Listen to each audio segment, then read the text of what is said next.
ഇപ്പോൾ കഥാപാത്രം ഒന്നാണെങ്കിലും കഥ ഒന്നാണെങ്കിലും കൂടെ അഭിനയിക്കുന്ന ഒന്നാണെങ്കിലും നമ്മൾ അഭിനയിക്കുന്നത് പുതിയ ദിവസം പുതിയ അഭിനയമാണ്. ഇന്നലെ അഭിനയിച്ച പോലെയല്ല, ഇന്ന് വേറെ അഭിനയിക്കുന്നത്.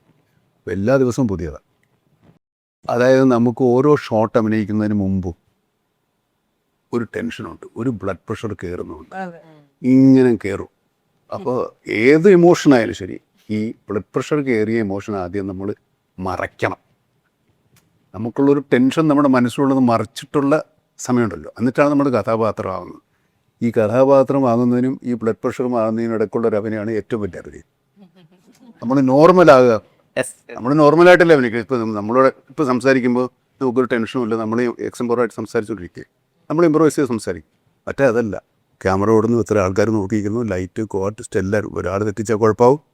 ഈ ടെൻഷനൊക്കെ ഉള്ളത് വെച്ചിട്ട് ഇത്ര കൂടായിട്ട് അഭിനയിക്കുന്ന പോലെ തോന്നുന്നത് തന്നെയാണ് ഏറ്റവും വലിയത്.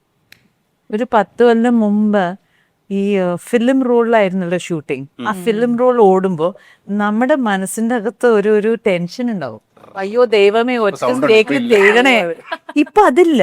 ബിക്കോസ് ഇപ്പോ 3-4 ക്യാമറകളുണ്ടും, ക്യാമറയുടെ ഒരു ശബ്ദവും ഇല്ല, എത്ര ടേക്സ് വേണമെങ്കിലും എടുക്കാം. ആ സൈലൻസ് ഒരു ടെൻഷനാണ്. അത് ആദ്യമായിട്ട് ഞാൻ അഭിനയിച്ചപ്പോ PC ശ്രീറാമിന്റെ ഒരു പടമായിരുന്നു, റെഡ് ക്യാമറയില് ശബ്ദമില്ല, ആക്ഷൻ എന്ന് പറഞ്ഞു. ഞാൻ പറഞ്ഞു ക്യാമറയുടെ ശബ്ദം വരില്ല, എനിക്ക് അഭിനയിക്കാൻ പറ്റില്ല.